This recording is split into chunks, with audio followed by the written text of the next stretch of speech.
Assalamualaikum warahmatullahi wabarakatuh. Perkenalkan, kami dari kelompok 3 akan mempresentasikan ide bisnis e-commerce kami yang bernama My Diving atau penyewaan peralatan diving yang disebut atau yang bisa disebutkan yaitu penyewaan alat renang.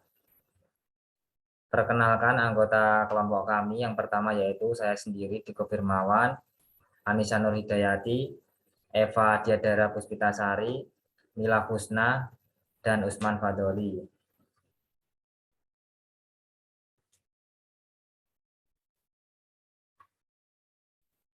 Untuk yang selanjutnya akan dijelaskan oleh Usman Fadoli.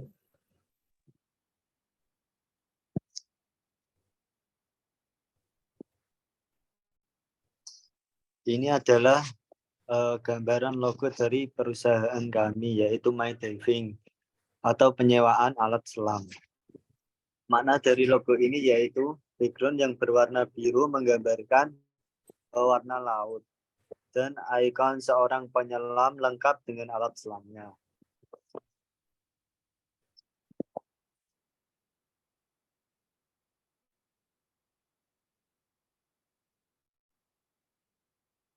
Selanjutnya adalah latar belakang.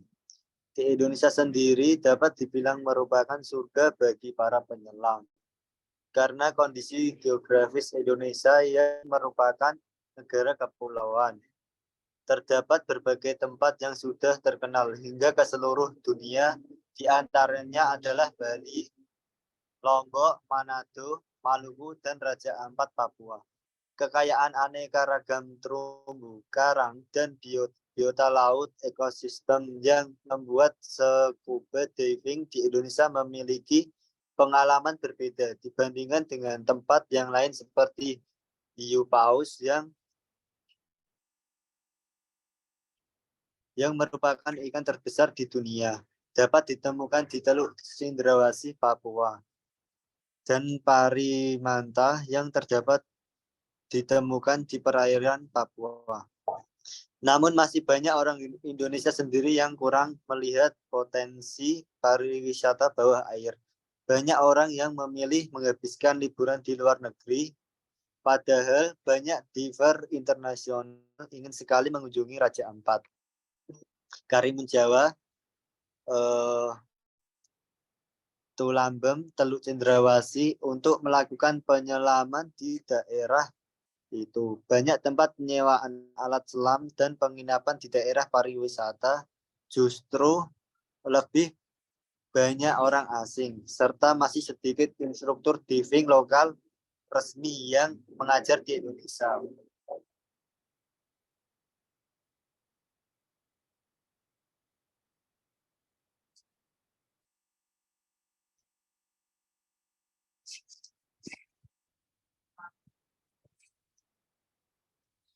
Tujuan dan manfaat.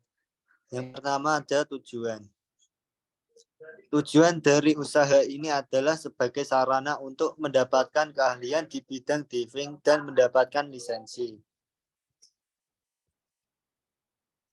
Manfaat. Adapun manfaat dari kegiatan diving adalah yang pertama, tersedia layanan operator peralatan penyelaman dengan standar dan sertifikat sesuai ketentuan internasional bagi masyarakat secara luas, khususnya untuk keperluan pariwisata, penelitian, dan pekerjaan bawah laut. Yang kedua, ada masyarakat luas akan semakin mengenal keindahan bawah laut Indonesia yang kaya akan potensi dan keindahan panorama lautnya.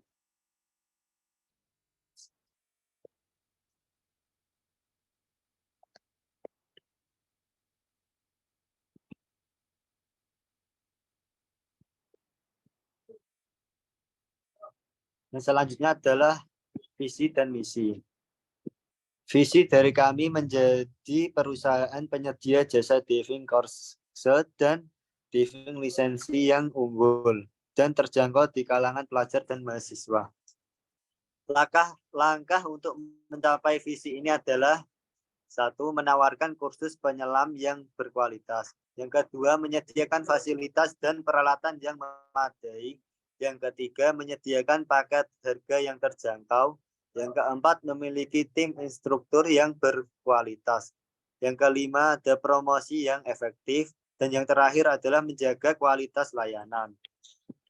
Yang selanjutnya adalah misi. Yang pertama, membuka diving course. Go. Lagi visi, go. Go. Yang kedua ada misi. Yang pertama, membuka diving kursus dan menyediakan pembuatan diving lisensi. Yang kedua, menjalin kemitraan kerja dengan PADI atau Professional Association of Diving Instructor dalam pembuatan diving lisensi.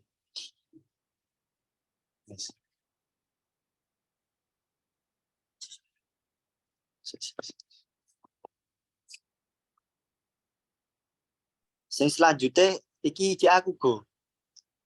Aku man. Sapa Eva? Iki aku ngomong, yang selanjutnya Iya. akan dibahas. Ya. Oh.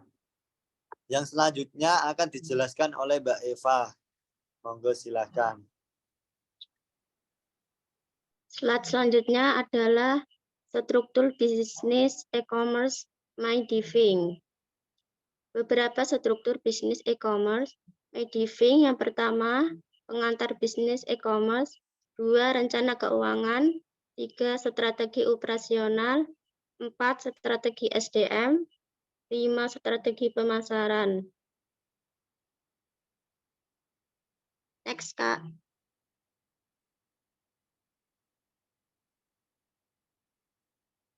Yang pertama, pengantar bisnis e-commerce. A. Pengantar bisnis e-commerce. E-commerce atau electronic e-commerce adalah kegiatan bisnis yang dilakukan secara online melalui internet. E-commerce melibatkan transaksi jual beli produk atau jasa antara penjual dan pembeli melalui platform online. B. Jenis-jenis e-commerce. Jenis-jenis e-commerce meliputi A. Business to consumer atau B2C. Transaksi antara perusahaan dengan konsumen akhir. B. B2B. Transaksi antara perusahaan dengan perusahaan lain. C. C2C. Transaksi antara konsumen dengan konsumen lain. D. C2B. Transaksi antara konsumen dengan perusahaan. E. B2G. Transaksi antara perusahaan dengan pemerintah.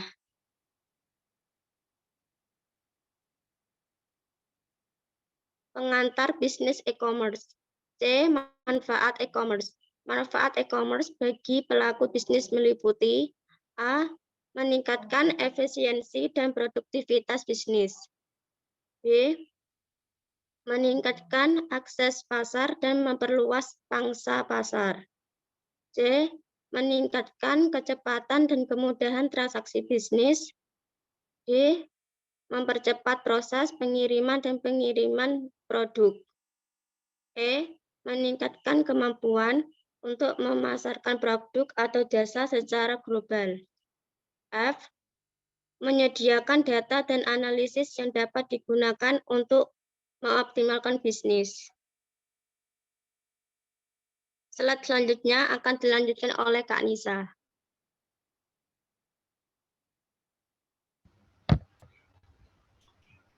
Untuk rencana keuangan, BEP sendiri dihitung dalam penjualan bulanan variabel. Di bawah ini akan menjelaskan rincian biaya tetap dan biaya variabel. Untuk biaya tetap, sewa alat sebesar 4 juta. Perawatan alat untuk per bulannya itu 1 juta. Untuk biaya karyawan sebesar 2.100.000.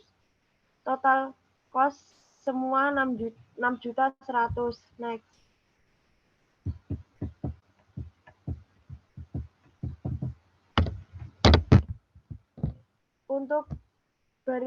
untuk biaya variabel promosi atau iklan sebesar 7 juta, untuk sewa alat 10 juta, transportasi 5 juta, papan tabel sebesar 300.000, laptop 8 juta, dan properti lainnya 1 juta.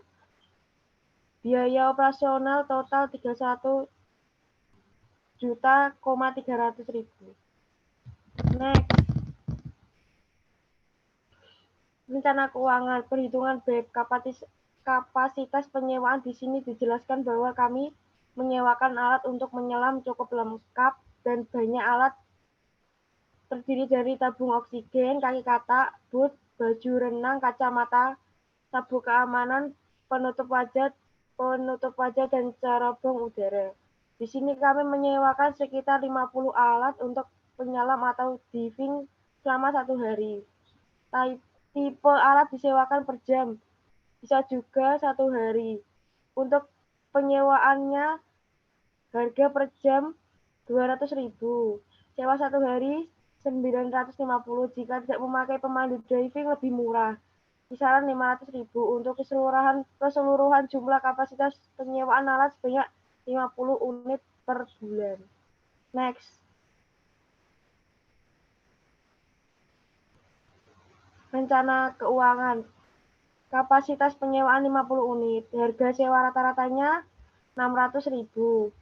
Untuk biaya tetap per unitnya itu 600.000. Biaya variabel per unit 31.300.000 dari total kapasitas per bulan.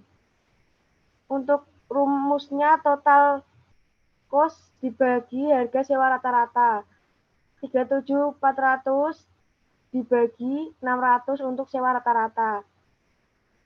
Jadi 62,34. Next.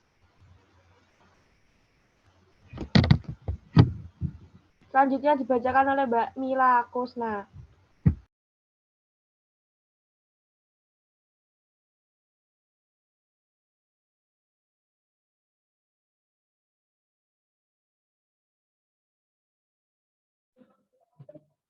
Selanjutnya strategi operasional. Strategi operasional.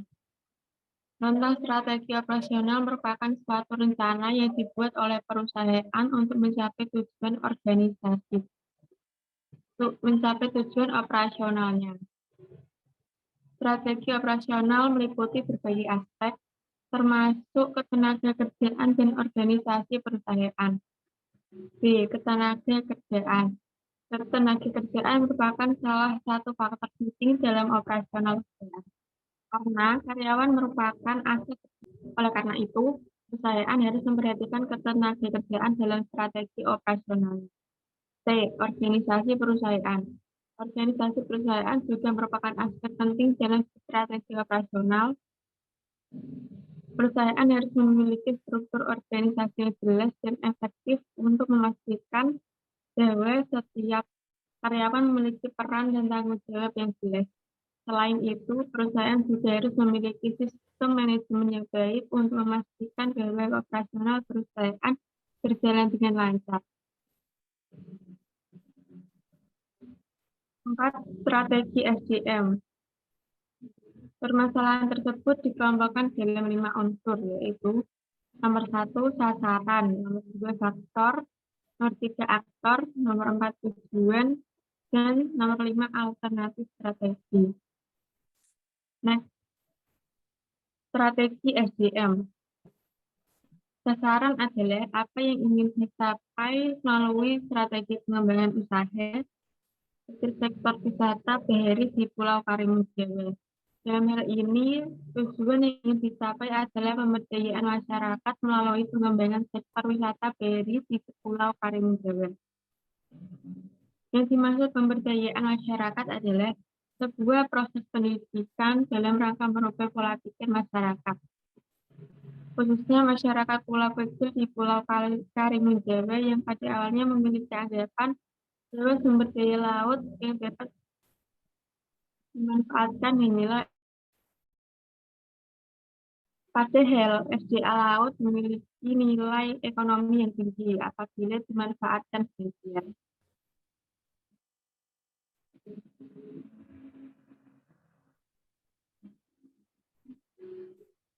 Strategi SDM.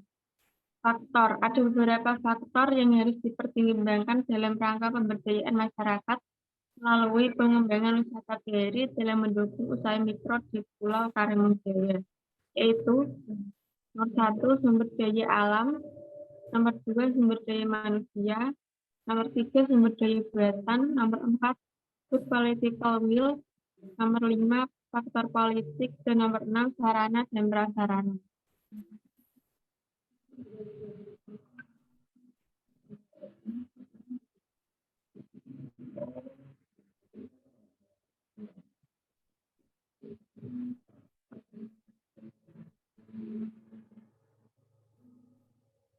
Selanjutnya akan dibacakan oleh guru.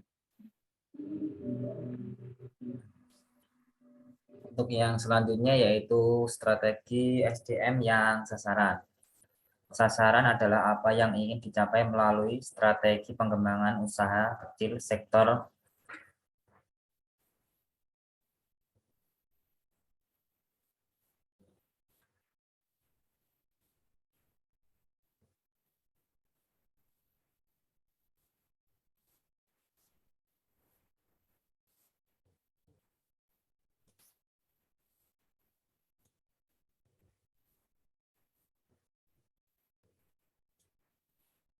untuk sasarannya yaitu sasaran adalah apa yang ingin dicapai melalui strategi pengembangan usaha kecil sektor wisata bahari di Pulau Karimun Jawa.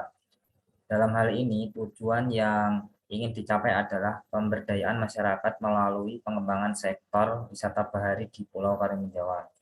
Yang dimaksud pemberdayaan masyarakat adalah sebuah proses pendidikan dalam rangka merubah pola pikir masyarakat, khususnya masyarakat pulau kecil di Pulau Karimun Jawa, yang pada awalnya memiliki anggapan bahwa sumber daya laut yang dapat dimanfaatkan hanyalah ikan saja, padahal sumber daya alam laut memiliki nilai ekonomi yang tinggi apabila dimanfaatkan dengan baik dan benar.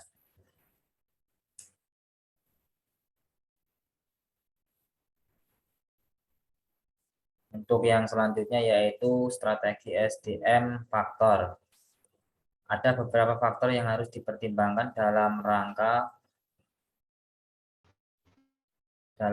pemberdayaan masyarakat melalui pengembangan wisata bahari dalam mendukung usaha mikro di Pulau Karimun Jawa, yaitu 1 sumber daya alam, sumber daya manusia, sumber daya buatan, good political will, faktor politik, 6 sarana dan prasarana.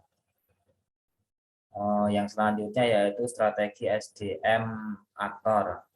Aktor-aktor yang perlu dipertimbangkan dalam pengembangan usaha kecil sektor wisata bahari di Pulau Karimun Jawa adalah yang pertama yaitu masyarakat, pemerintah daerah atau Pemda, Departemen Kelautan dan Perikanan, lembaga keuangan, pihak investor, dan yang terakhir yaitu pelaku sendiri. Yang selanjutnya yaitu strategi SDM bagian tujuan. Tujuan yang dimaksud adalah hal-hal yang ingin dicapai oleh masing-masing aktor untuk mencapai sasaran utama dari pengembangan usaha kecil. Tujuan yang diidentifikasi adalah peningkatan penyerapan tenaga kerja, peningkatan pendapatan masyarakat, perluasan usaha. Untuk yang selanjutnya yaitu strategi SDM bagian alternatif strategi. Yang pertama yaitu pemanfaatan pulau kecil sebagai objek usaha kecil. Peningkatan kesadaran masyarakat lokal terhadap upaya pelestarian potensi sumber daya alam. Peningkatan mekanisme pengelolaan usaha kecil. Pembangunan sarana dan prasarana. Peningkatan keterampilan sumber daya manusia dan teknologi dalam mendukung usaha kecil, perbaikan kebijakan dan kelembagaan, kepastian prospek usaha. Untuk yang selanjutnya yaitu strategi pemasaran. Yang pertama yaitu produk. Jasa yang diberikan meliputi pelayanan, sewa alat selam, sewa bot, jasa diving course, dan fasilitas penunjang lainnya yang mendukung kegiatan penyelaman. Yang kedua yaitu price atau harga. Penentuan harga disesuaikan dengan jenis jasa dan alat yang digunakan atau disewakan. Yang ketiga yaitu promotion atau yang disebut juga promosi. Promosi dilakukan dengan media cetak maupun media elektronik. Media cetak meliputi brosur iklan, koran, dan majalah. Media elektronik meliputi website, media sosial, iklan radio maupun TV. Untuk yang selanjutnya yaitu strategi pemasaran bagian flash, contoh flash atau tempat yang cocok untuk memasarkan dan menjualkan aplikasi penyewaan peralatan diving, yaitu di App Store atau di Play Store, website resmi, aplikasi media sosial, marketplace, kemitraan dengan perusahaan teknologi. Yang kelima yaitu Pupel. Untuk penyewaan peralatan diving sendiri, mulai dari anak-anak sampai lansia umur 10 sampai umur 60 tahun. Untuk yang strategi pemasaran keenam yaitu proses. Berikut adalah alur urutan penyewaan alat diving.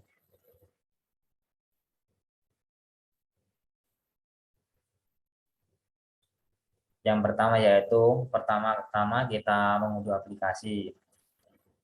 Pengguna perlu mengunduh aplikasi My Diving atau penyewaan peralatan diving di App Store atau di Play Store. Yang selanjutnya kita registrasi. Setelah mengunduh aplikasi, pengguna perlu melakukan registrasi dengan mengisi form yang disediakan. Pengguna perlu memberikan informasi pribadi seperti nama, email, dan nomor telepon. Yang selanjutnya yaitu pilih layanan. Setelah melakukan registrasi, pengguna dapat memilih layanan yang ingin digunakan dari aplikasi My Diving, seperti konsultasi cara penggunaan alat diving. Yang selanjutnya yaitu jadwal. Setelah memilih layanan, pengguna dapat menjadwalkan jadwal yang sudah diatur penyewa melalui aplikasi. Pengguna dapat memilih waktu dan tanggal yang sesuai dengan jadwal mereka. Dan jika memilih konsultasi saja, bisa klik menu konsultasi. Nanti akan dijelaskan solusi yang diperlukan penyewa atau customer. Yang selanjutnya yaitu cara pembayarannya. Setelah menjadwalkan jadwal yang sudah diatur penyewa, dengan penyelenggaraan penyewa dapat dilakukan pembayaran melalui aplikasi. Setelah melalui pengecekan dan verifikasi pembayaran, aplikasi My Diving biasanya menerima pembayaran via DeFi, OVO, atau melalui kartu kredit maupun transfer bank lainnya. Untuk yang selanjutnya yaitu strategi pemasaran. Physical evidence. Di bawah ini ada logo usaha bisnis kami yang tadi sudah dijelaskan oleh teman kami, Usman Fadoli, My Diving. Dari semua itu kesimpulannya, pariwisata bahari yang menawarkan keindahan alam bawah laut yang beragam serta pantai pasir putih yang menawan, sehingga kita memiliki daya tarik tersendiri yang biasanya disertai dengan kegiatan diving. Kegiatan diving tentunya membutuhkan peralatan yang aman dan memadai demi keamanan dan kenyamanan wisatawan selama melakukan kegiatan diving, yang membuat kami memiliki ide untuk membuat bisnis penyewaan alat diving yang bisa menjadi bisnis yang cukup menghasilkan guna menunjang pengembangan wisata bahari agar lebih memudahkan wisatawan. Baik, saya kira cukup itu saja yang dapat kami sampaikan. Apabila ada kesalahan, mohon maaf sebesar-besarnya. Wassalamualaikum warahmatullahi wabarakatuh.